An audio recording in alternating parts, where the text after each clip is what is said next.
कालू चीतों के नजदीक आता है और बोलता है, मैंने चीतों के कान यही कहीं पर देखे थे। ये माता चीता अपने बच्चों को बोलती है, बच्चों जल्दबाजी मत करो, मेरे इशारे का वेट करो। कालू जैसे नजदीक आता है तभी उसे चीते दिखते हैं। कालू भागते हुए बोलता है, ये चीते देखते हैं कि कुछ ही दूरी पर हिरन घास खा रहे थे। इन हिरनों में ये कालू नाम का हिरन बहुत चालू था। वह घास खाने के बजाय बार बार इधर उधर देखता रहता। तभी उसे इन चीतों के कान दिखते हैं। कालू के दिल में डाउट की घंटी बजती है। वह कंफर्म करने के लिए निकल पड़ता है। मैं कहता हूँ, क्या जरूरत है इतनी शान पट्टी दिखाने की? चुपचाप घास खा के निकलना चाहिए। लेकिन नहीं, इसके पिछवाड़े में बहुत खुजली है। शायद आज इसकी खुजली पूरी तरह मिट जाएगी। कालू चीतों की तरफ चुंबक की तरह खींचा चला आता है। शिकार खुद चला आ रहा है। यह देख चीते अपनी पोजीशन टाइट करते हैं। यह माता चीता अपने बच्चों को बोलती है, बच्चों जल्दबाजी मत करो, मेरे इशारे का वेट करो। कालू चीतों के नजदीक आता है और बोलता है, मैंने चीतों के कान यही कहीं पर देखे थे। कालू जैसे नजदीक आता है तभी उसे चीते दिखते हैं। कालू भागते हुए बोलता है, माँ की आंख, ये तो यहीं पर है, भागो। कालू जब तक पिकअप पकड़ता तब तक मादा चीता उसे पकड़ लेती है। ज्यादा लोडेबाजी करने वालों के साथ ऐसा ही होता है। एग्री करते हो तो लाइक करो, ओके।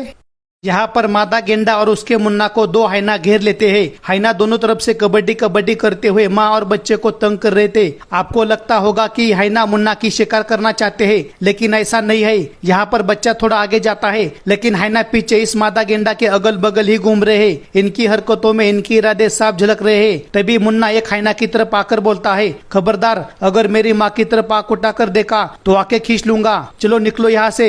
लेकिन हाइना फिर वही दिल लाते हैं। थोड़ी देर बाद बच्चा आगे जाकर बोलता है, माँ तुम बस मेरे पीछे आओ। माँ बच्चों के पीछे भागती है, लेकिन हाइना बार बार उसे पीछे पलटने को मजबूर करते हैं। तभी एक हाइना मादा को छूने के लिए आगे आता है। बच्चा उस पर गुस्सा करके बोलता है, अबे जाना ठरकी, थोड़ी तो शर्म कर। थोड़ी देर बाद मुन्ना आगे भागता है, उसके पीछे माँ भागती है। पीछे से माँ चिल्ला के बोलती है, भाग मुन्ना भाग, तुम्हें जीना होगा। मुन्ना बोलता है, वो मेरे नहीं तुम्हारे पीछे पड़े है, तुम्हें भागना होगा। कंफर्म करने के लिए मादा गेंडा एक बार रुकती है, हाइना भी रुकते है। मादा गेंडा हाइना के गंदे इरादे समझ लेती है।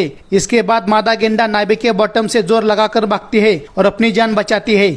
ये तेंदुआ देखता है कि यह कलवा नाम का हाइना एक सेकंड हैंड शिकार चुरा के घर की तरफ जा रहा था। कलवा को देख तेंदुआ मन ही मन बोलता है, आज बदला लेने का मौका है। कलवा बाकी जानवरों से शिकार चुराने के लिए बदनाम है। कलवा आगे आते ही तेंदुआ उसका रास्ता रोकता है और बोलता है, ये शिकार हमको दे दे कलवा। कलवा शोले के ठाकुर की तरह नहीं बोलता है, फिर भी तेंदुआ उससे शिकार छीनने की कोशिश करता है। तभी कलवा के मुंह से शिकार छूटता है। उनके झगड़े से वह धूल मिट्टी उड़ती है। धूल मिट्टी में शिकार खो जाता है। तभी तेंदुआ शिकार को उठाकर भागता है।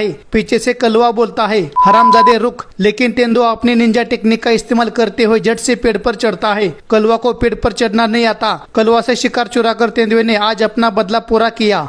इस भैंसे को 4-5 शेर घेर लेते हैं। शेर उसे पकड़कर काबू में करने की कोशिश करते हैं। कोई उसका पैर पकड़ता तो कोई मुंडी पकड़कर नीचे झुकाने की कोशिश करता। लेकिन भैंसों के साथ पंगा लेना इन शेरों को बहुत महंगा पड़ने वाला है। वह कैसे, आप बस देखते जाओ। यहाँ पर आपने इस भैंसे को नोटिस नहीं किया। यह भैंसा शेरों से अपनी जान बचाकर झुंड की तरफ भागता है। शेरों को लगा वह डर कर भाग गया होगा, लेकिन वही भैंसा शेरों का काल बनकर वापस आता है। वह भैंसा आगे आकर अपने साथियों को शेरों के बारे में बताता है। सारे भैंसे एकजुट होते हैं। तभी वह दूसरे गली के भैंसे भी आते हैं। फिर सारे मिलकर शेरों की तरफ कूच करते हैं। इधर शेर अभी भी इस भैंसे के साथ लगे हुए थे। अगले ही पल वह सारे भैंसे आते हैं और शेरों को दूर भगाते हैं। एक भैंसा आगे आकर बोलता है, औकात में रहने का समझा क्या? फिर सारे भैंसे शेरों को अपनी एरिया से खदेड़ देते हैं।